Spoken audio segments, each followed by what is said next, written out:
আজি আমি নলবাৰী জিলাৰ অন্তৰ্গত বৰক্ষেত্ৰী ধৰ্মপুৰ মণ্ডলৰ তৰফত যি আমাৰ ৯২টা বুথ আছে, এই মণ্ডলৰ ৯২টা বুথতে আমাৰ আজিৰ মন কী বাত প্ৰগ্ৰেমটো অনুষ্ঠিত হৈছে।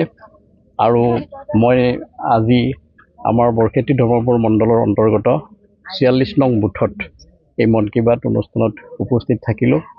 আৰু আমি প্ৰধানমন্ত্ৰী নৰেন্দ্ৰ মোদী ডাঙৰীয়াৰ যি মন কী বাত অনুষ্ঠান ১২২ সংখ্যক মন কী বাত অনুষ্ঠান আজিৰ এই ৪৬ নং বুথত আমি তেখেতৰ যিখিনি সাৱলীল সমগ্ৰ ভাৰতবৰ্ষক সামৰি তেখেতে বক্তব্য প্ৰদান কৰে, এই বক্তব্য আমি শুনিলোঁ।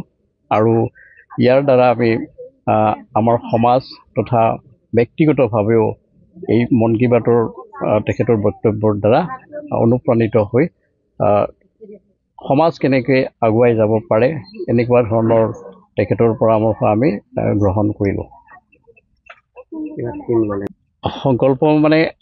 সংকল্প বুলি ক'বলৈ গ'লে আমি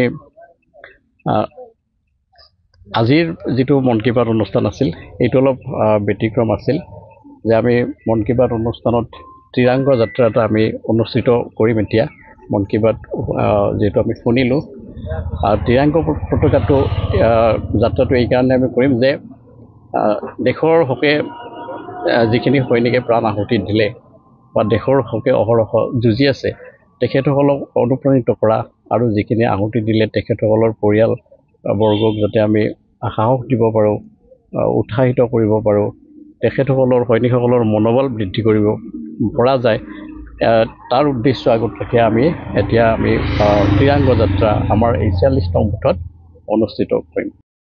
পোনপ্ৰথমে আপোনালোক সকলোকে সাংবাদিক বন্ধুসকলক মই আন্তৰিক ধন্যবাদ জ্ঞাপন কৰিছোঁ। মই মন কী বাত জয় হৈ মই প্ৰথম মন কী বাত এইটো প্ৰথম মন কী বাতত উপস্থিত থাকি খুবেই ভাল লাগিছে।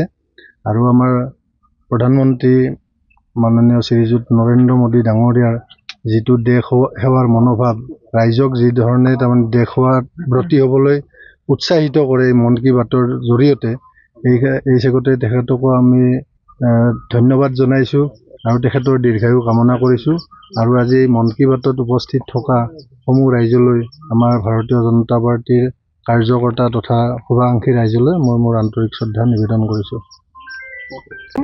আমাৰ সাংবাদিক বন্ধুসকলক মোৰ তৰফৰ পৰা নমস্কাৰ জনাইছোঁ আৰু লগতে ধন্যবাদ জনাইছোঁ। আজি এই মন কী বাতত মই বহু কেইবছৰে কৰি থাকিলোঁ, আজি মই 10 বছৰে মানে ইয়াৰ লগত জড়িত আছিলোঁ। আজি কেইবছৰৰ মানৰ পৰা যেতিয়া প্ৰধানমন্ত্ৰী নৰেন্দ্ৰ মোদীয়ে এই মন কী বাত অনুষ্ঠান আৰম্ভ কৰিছে তেতিয়াৰে পৰা মই এই মন কী বাতৰ লগত জড়িত আছোঁ। আৰু আজি মন কী বাতটোৰ আচলতে অলপ ব্যতিক্ৰমী। আজি আমাক এই মন কী বাতৰ জৰিয়তে মানে আমাক ত্ৰিৰংগা পতাকা উত্তোলন কৰিব দিছে, ত্ৰিৰংগা যাত্ৰাটো আৰম্ভ কৰিব দিছে। আমি সেইকাৰণে আজি এই অনুষ্ঠানটো অলপ ব্যতিক্ৰমী কৰিম বুলি আমি সকলোৱে সংকল্পবদ্ধ হৈছোঁ। ভাল লাগিছে। মই যোৱা বছৰো এনেকুৱা বহুত অনুষ্ঠানতে জড়িত হৈ আছিলোঁ আৰু আজি মই জয় হৈ আহি মানে সদস্য হিচাপে জয় হৈ আহি আৰু আজি নতুনকৈ এনেকুৱা এটা পৰিস্থিতিত আহি পৰাৰ কাৰণে মোৰ বহুত আনন্দিত লাগিছে।